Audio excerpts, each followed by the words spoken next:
बहुल रजसे विश्वोत्पत्तौ भवाय नमो नमः। प्रबल तमसे तत्संहारे हराय नमो नमः। जन सुख कृते सत्वोद्रिक्तौ मृणाय नमो नमः। प्रवहसि पदे निस्त्रैगुण्यै शिवाय नमो नमः। हसितगिरिसमं स्यात् कज्जलं सिन्धुपात्रे सुरतरुवरशाखा लेखनी पत्रमूर्वी लिखति अधिगृहीत्वा शारदा सर्वकाला तदपि तव गुणानामीश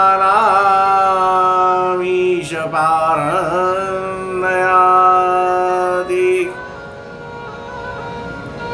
सद्गुरुदेव की जय। श्री भागवत महापुराण की जय। सूत जी महाराज कहते हैं, हे शौनकादिकों,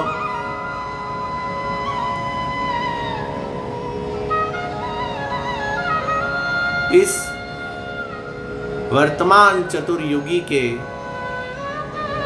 तीसरे द्वापर युग में महर्षि पाराशर के यहाँ पर उनकी पत्नी के गर्भ से भगवान के कला अवतार योगीराज वेदव्यास जी का जन्म हुआ। द्वापरे समनुप्राप्ते तृतीय युग पर्यये जात पाराशराद योगी वासव्या कलये हरे। एक दिन की बात है, वेदव्यास जी महाराज सरस्वती नदी के किनारे पर बैठे हुए थे। उनके मन में ये चिंता थी कि आने वाले समय में और आने वाले युग में दिन पर दिन लोगों की जो धारणा शक्ति है, लोगों की जो स्मरण शक्ति है, वो कमजोर होती जाएगी। इसलिए ये सारा जो शास्त्र है, ये सारा जो वेद है, इस वेद को धारण करना, इसको याद रखना, स्मृति में रखना कदाचित असंभव होगा। इसलिए महाराज उन्होंने वेदों के 4 भाग किए और एक 5वां पुराण का किया, जिसमें इतिहास भी था। इस प्रकार उन्होंने वेदों के 4 भाग करके 4 ऋषियों को दे दिए, पैल मुनि को, सुमंतु को, जैमिनी को। इनको देने के बाद पुराण को रोमहर्षण जी को दिया। अब महाराज वेदव्यास जी महाराज ये सारा कार्य करके महाभारत की उन्होंने रचना की थी। उस महाभारत में उन्होंने इतिहास की कई बातें लिखी, इतिहास से संबंधित, और उसमें तरह तरह के प्रयोग बताए, तरह तरह के कर्मकांड के प्रयोग बताए। वेदों का इतना उसमें प्रयोग था, कर्मकांड का इतना प्रयोग था, और उन्होंने लिख करके ये भी मान लिया कि मैंने सब कुछ लिख दिया है। वैसे भी इस संसार में जो भी ज्ञान है वो सारा का सारा वेद व्यास जी का दिया हुआ है। व्यासोच्छिष्टम जगत सर्वम, ये सारा ज्ञान भगवान के कलावतार योगीराज वेदव्यास जी के ज्ञान से ही उत्पन्न हुआ है। तो महाराज वो बैठे थे, लेकिन उनके मन में संतोष नहीं था, उनका मन खिन्न था, उनका मन उदास था। तभी वहां पर नारद ऋषि सकाम वेद व्यास जी से मिलने उनके आश्रम में पधारे। तो नारद जी भी लीलाधारी थे, वो भी भगवान के अवतार थे। तो नारद जी ये चाहते थे कि व्यास जी महाराज ने जो कुछ लिखा है उसमें भगवान की लीलाओं का, भगवान की प्रेम लीलाओं का, भगवान के यश गान का कहीं कोई जिक्र ही नहीं है, कहीं कोई उसका वर्णन ही नहीं है। इसलिए वो चाहते थे कि वो कुछ ऐसा करे। तो उन्होंने वेद व्यास जी के यहाँ वो पधारे आश्रम में। वेद व्यास जी महाराज ने उठ करके उनका स्वागत किया, अभिनंदन किया उनका। और महाराज उन्होंने अपना जो दुख था, जो क्षोभ था कि इतना कुछ करने के बाद भी मेरे मन में संतुष्टि क्यों नहीं हो रही है, तो उन्होंने वो सारा अपना क्षोभ, सारा दुख नारद जी से बताया। उनको कहा, महाराज ये मैंने इतना सारा सब कुछ लिख दिया है, लेकिन पता नहीं क्या है कि मुझे संतोष नहीं हो रहा है। तो नारद जी ने कहा कि हे व्यास जी महाराज, हे योगी राज, आप भगवान के ज्ञान की कला अवतार हैं, आपकी दृष्टि अमोघ है। आप विचार कीजिए कि जैसे कोई कविता, जैसे कोई काव्य जिसमें बड़े सुंदर सुंदर अलंकार हो, बड़े सुंदर सुंदर छंदों को उससे सजाया गया हो, अच्छा शब्द अनुप्रास हो, लेकिन अगर उसमें काव्य की अगर आत्मा नहीं है तो वो कैसे अच्छा लगेगा। चाहे उसकी कितनी भी अच्छी तुकबंदी कर दो, वो दिखने में, सुनने में एक बार अच्छा लगेगा, लेकिन वो हृदय में छपेगा नहीं महाराज। इसलिए ऐसा कुछ करो कि हृदय में छप जाए। नारद जी कहते हैं कि प्रभु की लीलाओं के बारे में लिखो, प्रभु का यशोगान करो, भगवान कृष्ण की लीलाओं के बारे में लिखो, तब देखना आपका ये सारा असंतोष दूर हो जाएगा। नारद जी कहते हैं, महाराज एक बार की बात है, नारद जी का चरित्र बड़ा अद्भुत है। ये नारद जी वही नारद जी है जो ध्रुव जी को मिले और गुरु मंत्र दिया और भगवान से मिला दिया। प्रहलाद जी से मिले, गुरु मंत्र दिया और भगवान से मिला दिया। दक्ष प्रजापति ने कितनी ही संतति उत्पन्न की, वो सारी संतति जब वो दक्ष ने कहा कि और आगे प्रजा की उत्पत्ति करो, तो रास्ते में मार्ग में नारद जी मिले और नारद जी ने जैसे ही उनको देखा तो कि कहाँ जा रहे हो बालकों, तो उन्होंने कहा कि महाराज ने कहा है प्रजा उत्पन्न करो, तो वही काम करने जा रहे हैं कि प्रजा क्या उत्पन्न करते हो, प्रभु की प्राप्ति करो। उनको मंत्र दिया, उन्होंने भी प्रजा उत्पन्न करना छोड़ करके प्रभु की प्राप्ति में लग गए। दक्ष ने बार बार फिर 10,000 प्रजा बच्चे उत्पन्न किए। 10,000 बच्चे बालक जैसे ही जा रहे थे, नारद जी पुनः उनसे मिल गए और नारद जी ने पुनः उनको भगवान के पास भेज दिया, भगवान की प्राप्ति करो। दक्ष को बड़ा क्रोध आया कि नारद ये क्या करता है। तो दक्ष ने नारद जी को श्राप दे दिया कि तुम मुहूर्त भर तक ही कहीं पर रुक सकोगे, इससे ज्यादा तुम कहीं ठहर ही नहीं सकोगे। ऐसा महाराज नारद जी का अद्भुत चरित्र है। जहां जिसको ज्ञान की आवश्यकता हुई, जहां किसी को भगवान की भक्ति में लगाना हुआ, नारद जी तुरंत पहुंचते हैं, भगवान की भक्ति पैदा हो जाती है नारद जी के दर्शन मात्र से। एक बार की बात है, नारद जी भगवान से मिलने के लिए उनके वैकुंठ लोक में जा रहे थे। तो महाराज मार्ग में उन्हें एक आश्रम दिखा, वो उस आश्रम में गए। आश्रम में एक महात्मा बैठे भगवान का ध्यान कर रहे थे। नारद जी नारायण नारायण नारायण कहते वहाँ पहुँचे। महात्मा ने नारद जी को देखा, नारद जी का स्वागत सत्कार किया उनको बिठाया, आचमन के लिए जल दिया। नारद जी ने वो सब स्वीकार किया।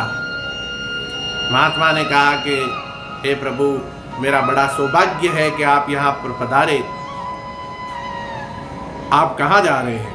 नारद जी ने कहा, मैं तो प्रभु से मिलने के लिए वैकुंठ लोक जा रहा हूँ। तो बोलेगा आप वैकुंठ लोक जा रहे हैं तो कृपया मेरा भी एक काम कर देंगे। नारद जी ने कहा जरूर करेंगे, आप बताइए क्या काम है। तो महाराज महात्मा बोले,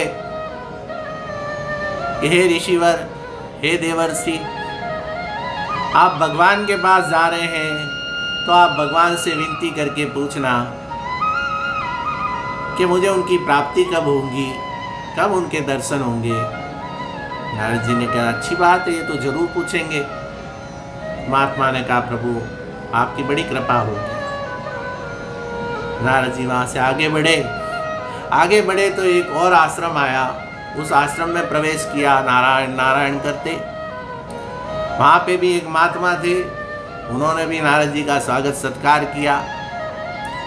नारद जी जैसे ही वहाँ पर बैठे, उन्होंने भी कहा कि प्रभु आप प्रभु भगवान से मिलने जा रहे हैं तो मेरा एक काम करना, उनसे पूछना कि मुझे कब दर्शन देंगे। नारद जी ने कहा जरूर पूछेंगे भी।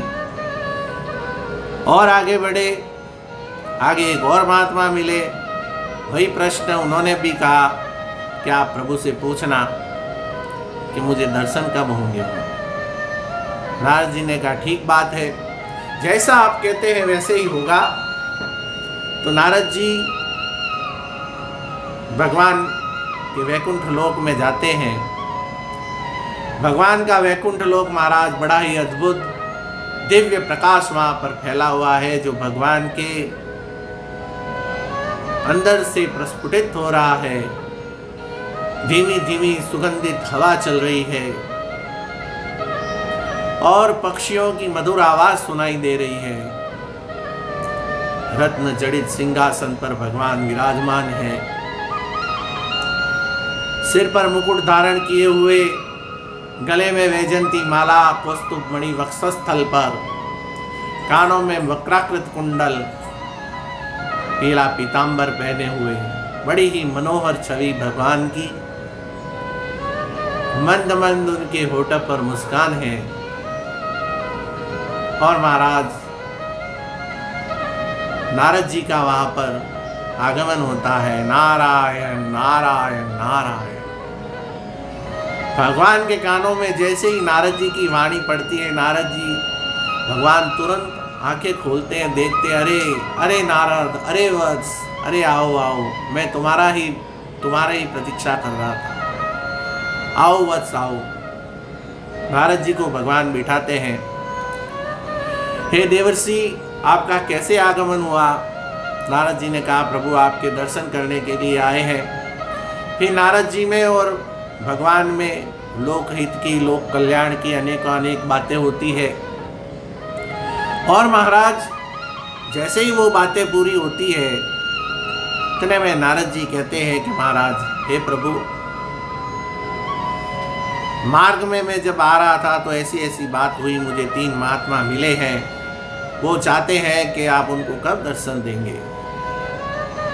भगवान मुस्कुराने लगे। नारद जी ने कहा कि भाई भगवान मुस्कुरा रहे हैं तो जरूर कोई न कोई राज की बात होगी। अब तो जरूर कोई ये लीला करने वाले हैं। तो महाराज नारद जी ने भगवान से पूछा कि प्रभु बताओ। तो भगवान ने कहा कि वो जो अंतिम बार तुम्हें मिला था आखिर में, उस महात्मा को बहुत जल्दी मैं दर्शन दे दूंगा। कि अच्छा, इतने अच्छे, इतने पक्के हो गए वो महात्मा के? हाँ। कि महाराज कब दे दोगे उनको? बता दूंगा, आप बताओ तो प्रभु ने कहा कि 7 जन्मों में उनको मैं दर्शन दे दूंगा। नारद जी ने कहा कि 7 जन्म लग जाएंगे और आप कह रहे बहुत जल्द दे दूंगा। प्रभु ने कहा सुनो तो सही नारद, और वो जो तुम्हें दूसरे मिले थे बीच में, कि उसको महाराज, उसको प्रभु का कितना समय लगेगा? हे नारद, उसको थोड़ा समय लगेगा। वो जिस वृक्ष के नीचे बैठ करके ध्यान कर रहे हैं, उसकी जितनी टहनियाँ हैं ना, उतने जन्म लगेंगे उसको मेरे दर्शन प्राप्त होने में। नारद जी ने कहा, महाराज, और वो जो सबसे पहले मिले थे, कि नारद पूछो ही मत। उनको तो वो जिस वृक्ष पर, जिस इमली के वृक्ष के नीचे वो बैठे हुए हैं, उस वृक्ष के जितने पत्ते हैं, उतने पत्ते जितना जन्म उनको लेने पड़ेंगे, तब जाकर के दर्शन होंगे। नारद जी ने कहा, प्रभु ये तो आपने दुविधा में डाल दिया मुझे, अब मैं उनको कैसे बताऊंगा। लेकिन अब जो आपकी आज्ञा है वही होगा। नारद जी वहां से चलते हैं, पुनः उसी मार्ग से लौटते हुए आते हैं। पहले जो महात्मा मिलते हैं आखिर वाले, उनके आश्रम में जाते हैं। नारद जी से वो प्रश्न करते हैं कि हे देवर्षि, आप प्रभु के पास गए, प्रभु ने क्या कहा। नारद जी कहते हैं कि महात्मा जी, प्रभु ने तो ये कहा है कि आपको अभी 7 जन्म लगेंगे। जैसे ही वो 7 जन्मों का सुनते हैं तो उनको एकदम क्रोध आ जाता है।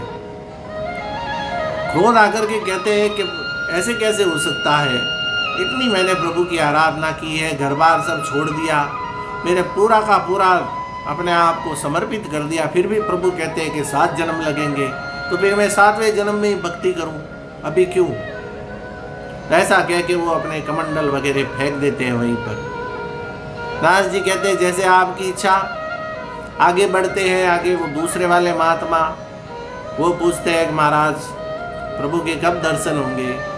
अब नारद जी मन में थोड़ा डर भी रहे हैं कि भाई अभी एक जने ने तो कमंडल फेंक दिया, अब इनको तो टहनियों जितने जन्म लगेंगे, तो अब इनका क्या हाल होगा।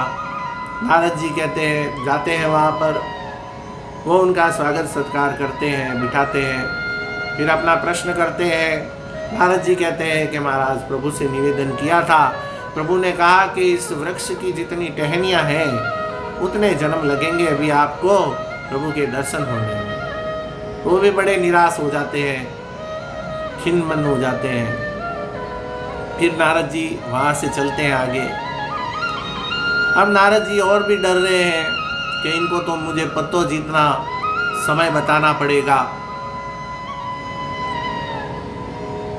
नारद जी वहाँ पहुँचते हैं। महात्मा जी उनका बड़ी आतुरता से वो प्रतीक्षा कर रहे थे कि कब नारद जी आएंगे। जैसे ही नारद जी नारायण नारायण उनके कानों में जैसे ध्वनि पड़ती है, बाहर तक आते हैं। आकर के सत्कार करते हुए नारद जी को अपने आश्रम में ले जाते हैं, उनको बिठाते हैं, उनके पैर धोते हैं, आचमन के लिए जल देते हैं। फिर उनके पैरों को पोंछते हुए बोलते हैं, प्रभु हे देवर्षि, आपको मार्ग में कहीं कांटे तो नहीं लग गए, आपके पैर में छाले तो नहीं पड़ गए। नारद जी बड़े अभिभूत हो जाते हैं। फिर नारद जी कहते हैं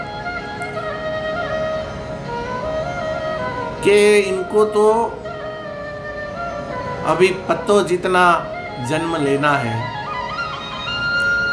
ये मेरा इतना सत्कार कर रहे हैं, कैसे इनको मैं बताऊं। अब वो पूछते हैं कि महाराज हे देवर्षि, कृपा करके बताइए ना कि प्रभु से आपकी वार्ता हुई, मेरे बारे में बात हुई।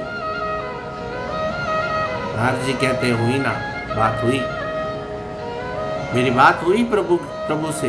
हाँ, प्रभु ने कहा, हाँ प्रभु ने कहा है कि आपको जिस इमली के पेड़ के नीचे आप बैठे हैं उसमें जितने पत्ते लगे हैं उतने जन्म लगेंगे आप जो महात्मा हैं उनको। प्रभु मेरे बारे में जानते हैं। वो महात्मा एकदम से गदगद हो गए। महाराज, प्रभु मेरे बारे में जानते हैं कि अमुक अमुक जगह पर वो महात्मा, मैं इस जगह पे रहता हूँ, इस आश्रम में रहता हूँ, ऐसा मैं हूँ, क्यों इमली के पेड़ के नीचे बैठा हूँ, इतना मेरे बारे में प्रभु जानते हैं, हे प्रभु, ऐसा करके वो गदगद हो गए, बड़े भावुक हो गए। वो नारद जी उनको देखने लगे और वो तो नाचने लगे वहां पर महाराज, जोर जोर से नाचने लगे। आहा, प्रभु ने मेरे बारे में बात की। अरे प्रभु मेरे को पत्ते जितने, सिर्फ इतने कितने से पत्ते हैं, ये तो कभी खत्म हो जाएंगे और मेरे को दर्शन हो जाएंगे। हे प्रभु, ऐसे करने लगे। इतने में ही प्रभु वहां पर प्रकट हो गए। बोलिए आनंद कंद भगवान की जय। महाराज प्रभु तो वहीं पर प्रकट हो गए और प्रभु वहां पे प्रकट हुए तो वो तो प्रभु को देख करके उनके अविरल आश्रु धारा बहने लगी। प्रभु के चरणों में गिर गए साष्टांग दंडवत करते हुए। नारद जी प्रभु को देख रहे, कभी महात्मा को देख रहे, कभी प्रभु को देख रहे, कभी महात्मा को देख रहे। तो प्रभु ने जैसे ही नारद जी को देखा, नारद जी ने कहा, समझ गया महाराज, आपके उस वक्त आप क्यों मुस्कुरा रहे थे, समझ में आ गया मेरे को, आपकी लीला अपरंपार है। तो प्रभु ने उन महात्मा को उठा के अपने हृदय से लगाया और अपने वैकुंठ लोक में ले गए। तो महाराज नारद जी कहते हैं कि प्रभु की ऐसी प्रेम लीला, ऐसी भक्ति की लीला, इस तरह की लीला के बारे में लिखो व्यास जी महाराज, तब लोगों को आनंद आएगा। आपने ये जो प्रयोग करने के लिए लिखा है कि पिंड दान करना, मांस का पिंड बनाना, ये करना, इसका लोग गलत अर्थ निकालेंगे, लोग इसका गलत उपयोग करेंगे और आगे चल कर के ये वेदों के वाक्य को झूठा कहेंगे। इसलिए महाराज आप प्रभु का यशोगान लिखो, प्रभु की भक्ति के बारे में लिखो, तो लोगों को आनंद आ जाए और लोगों को प्रभु की सहज प्राप्ति हो जाए। नारद जी और भी आगे कहते हैं कि पूर्व जन्म में मैं एक दासी का पुत्र था। मेरी माँ जो है वो वेदवादी ब्राह्मणों के यहाँ पर कार्य करती थी, उनकी गाय दूती थी, उनके बर्तन इत्यादि मांजती थी। मैं भी माँ के पास खेलता, माँ के पास उनके काम करवाता था माँ का। जो मैं 4-5 साल की मेरी अवस्था थी और मैं भी माँ का सहारा बना हुआ था, उसके साथ काम करता था। और महाराज वो जो भगवान की बातें करते थे उसको मैं सुनता था, जो कथाएं कीर्तन करते थे मुझे उसमें बड़ा आनंद आता था। उनका जो झूठा होता मैं खाता था, इसलिए मेरी प्रभु में चित्त हो गया मेरी जो धारणा है, जो स्थिति है वो वैसी हो गई एक भक्त की तरह। तो मुझे बड़ा उनके साथ आनंद आता था। एक बार की बात है, उन्होंने जब वो जाने लगे वहाँ से, उन्होंने नारद जी को बुलाया और कहा कि बेटा तुम बड़े अच्छे बालक हो, इस छोटी सी उम्र में छोटे बच्चे इधर उधर खेलते कूदते दौड़ते भागते हैं, लेकिन तुम तो भगवान का नाम लेते हो, हमारे साथ कीर्तन करते हो, कीर्तन का आनंद लेते हो। तो मैं तुम्हें एक मंत्र देता हूँ, उस मंत्र को जपना। और देखो भगवान कैसे है कि देखो भगवान की छवि है, उनके सिर पर मोर मुकुट है, पीला पीतांबर पहने हुए हैं और कमर में बाजूबंद है, कमर में जो कमरबंद है और उनके गले में वैजंती माला है, कौस्तुभ मणि का चिन्ह मणि है वक्षस्थल पर। और महाराज टेढ़े से वो खड़े हैं, तो ऐसे भगवान दिखते हैं। बड़ी मनोहर छवि है भगवान की, पीला पीतांबर पहने हुए हैं। तो नारद जी के हृदय में वो भगवान की वो तस्वीर छप गई। अब नारद जी भगवान का कीर्तन करते थे। छोटा बच्चा, छोटा बालक होता है, छोटा बालक क्या करता है, खेलता कूदता है, लेकिन नारद जी उसके विपरीत भगवान का कीर्तन करते थे। एक बार की बात है महाराज, नारद जी की जो माता है वो रात में ही उठ गई गाय दूहने के लिए, और वो जैसे ही धोने के लिए बाड़े में जा रही थी, वहाँ पे किसी सर्प ने उसको डस लिया और उसकी मृत्यु हो गई। और जैसे ही उसकी नारद जी की माता जी की मृत्यु हुई, नारद जी मन ही मन ये सोचने लगे कि चलो ये एक बंधन था, ये कट गया, अब मैं भगवान की भक्ति करूँगा।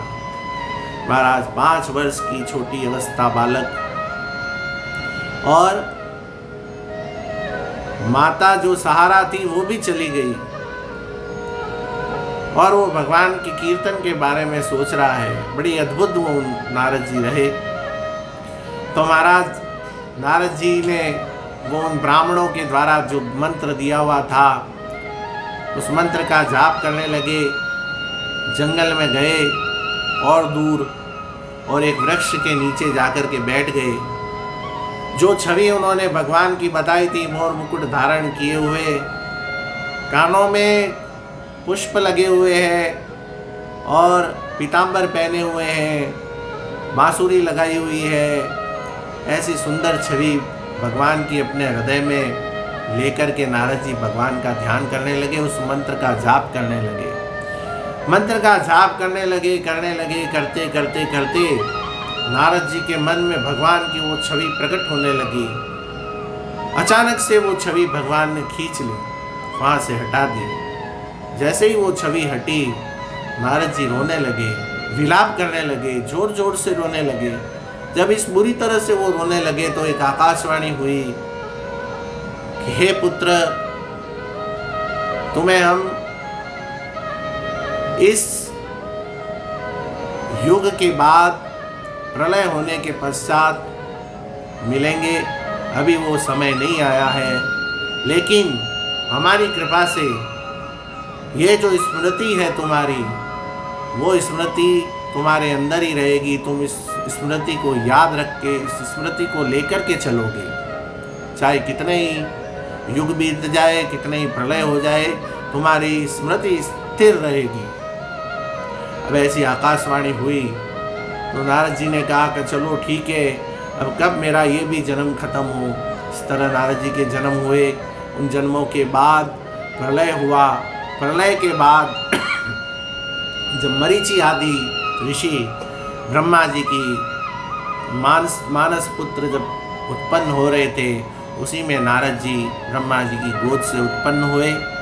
तो नारद जी ने ये अपना सारा चरित्र अपने बारे में वेदव्यास जी को विस्तार से बताया और उनसे कहा कि प्रभु, हे योगी राज, आप भगवान की लीलाओं के बारे में लिखिए, भगवान के यशोगान के बारे में लिखिए, अवश्य ही भगवान कृपा करेंगे और आपको भी बड़ा आनंद आएगा। तो आप भागवत की रचना कीजिए, भागवत महापुराण की, जो मैंने ब्रह्मा जी से सुनी है वो मैं आपको बताता हूँ। और इस प्रकार नारद जी ने वेदव्यास जी महाराज को वो चतुश्लोकी भागवत सुनाई। उस चतुश्लोकी भागवत को सुनकर के वेदव्यास जी के जैसे सारे पर्दे कानों जो है वो खुल गए। सब उनको समझ में आ गया कि किस प्रकार से क्या लिखा जाना है। और फिर वेदव्यास जी महाराज ने एक आसन समाधि लगाई, समाधि लगा करके विचार करने लगे। विचार करके उन्होंने इस भागवत की रचना करना प्रारंभ किया। और फिर वेदव्यास जी महाराज ने भागवत की रचना कर दी। महाराज, अब भागवत की रचना हो गई, तो अब इस भागवत को पढ़ेगा कौन, इस भागवत को गाएगा कौन, इसको बाचेगा कौन, ये बड़ा प्रश्न हो गया। तो का वो ऐसा हो जो विरक्त हो, ज्ञानी हो और जो सिर्फ प्रभु के यशोगान को करने वाला हो। तो महाराज ऐसा कौन है? तो भाई सबने कहा कि आपके पुत्र सुखदेव जी जो पैदा होते ही चल दिए थे, उनसे बढ़कर कौन हो सकता है? वेदव्यास जी ने कहा कि ठीक है भाई। उन्होंने अपने शिष्यों को, अपने पुत्र को खोजने के लिए भेजा। चारों दिशाओं में एक को पश्चिम में, एक को पूरब में, एक को दक्षिण में, एक को उत्तर में, चारों दिशाओं में उनको भेज दिया और उनसे ये कह दिया कि तुम लोग जाओ और जाकर के इस भागवत के जो श्लोक है, इस भागवत के जो गीत है, इसका गान करो, वो अपने आप आ जाएगा। कहीं पे भी बैठा होगा वो अपने आप आ जाएगा। तो महाराज सब चारों दिशाओं में अलग अलग वो टोली बना करके उनके शिष्य गए और भागवत के श्लोकों का गान करने लगे। अब उत्तर दिशा की तरफ एक जगह एक कंदरा के अंदर सुखदेव जी महाराज बैठे हुए हैं और उनके कानों में बड़ी मधुर आवाज पड़ती है, अहो बकीयं स्तन कालकूटं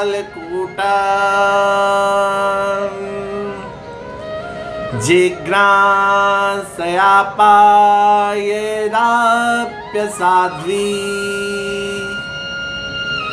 लेभे गतिं धात्रींस्ततन्यौ कम वा दयालु शरणं व्रजेम। सुखदेव जी महाराज ने सुना, अरे अरे ये कौन गा रहा है? इतनी मधुर आवाज सुखदेव जी की महाराज। जैसे वो बोले तो ऐसे लगता है जैसे शब्द टूट कर पड़ जाएंगे, टूट कर गिर जाए, ऐसे उनकी वाणी। अरे ये कौन गा रहा है? अरे ये आवाज कहाँ से आ रही है? इतने में एक और श्लोक आया, वरहा पीड़ा नटवर वपुः कर्णयो कर्णिकार बिभ्रद्वासं कनककपीसं वैजयन्तीं च मालां रन्ध्रां वेणुरधरसुधया पूरयन् गोपवृन्दये वृन्दाख्यं जपदरमणे प्राविशाद गीत कीर्ति। अब सुखदेव जी से रहा नहीं गया। अरे अरे अरे ये कौन गा रहा है? ये कहाँ से ये आवाज आ रही है? महाराज जो पहला जो श्लोक गाया था, अहो बकीयम स्तनकालकूटम, तो वो श्लोक का जो अर्थ था कि जो बकासुर की बहन पूतना जिसने अपने स्तनों पर जहर लगा करके भगवान को पिलाने गई उनको मारने के लिए, तो उस पूतना को जिसने मारने वाली से धात्री का पद दे दिया, पालने वाली का पद दे दिया। आहा, कितना सुंदर श्लोक था। तो सुखदेव जी कह रहे ये कौन गा रहा है? दूसरा जो श्लोक था उसमें भगवान जो है वरहा पीड़म नटवर वपुः कर्णयो कर्णिकार, कानों में उनके कणेर के पुष्प लगे हुए हैं और मोर मुकुट धारण किए हुए और सिर पर एक पट्टी बांधे हुए, कमर में एक पट्टी बांधे हुए, बांसुरी उसमें डाले हुए, और वो गोपों के साथ जो गोप ग्वाल बाल है उनके साथ गोधूली वेला का समय है और वो वहाँ पर वृंदावन में प्रवेश करते हैं। ऐसी सुंदर छवि। तो वो सुखदेव जी महाराज से रहा नहीं गया, वो बाहर आए, अरे महाराज अरे ये कौन गा रहा है? ये कौन गा रहा है? तो उन्होंने कहा अरे भाई ये हम गा रहे हैं, आपके पिताजी ने हमें बुलाने के लिए, आपको लीवा लाने के लिए भेजा है। आपकी ये श्लोक कहाँ से लाए? अरे ये आपकी ही भागवत है, इसको आप चलो अपने पिताजी से इसको ग्रहण करो, हमारे साथ चलो। तो सुखदेव जी महाराज वहाँ पर वेदव्यास जी महाराज के वहाँ पर उनके साथ जाते हैं और इस प्रकार से वो इस भागवत को विधिवत प्रकार से वो ग्रहण करते हैं। बोलिए आनंद कंद भगवान की जय। राधे राधे।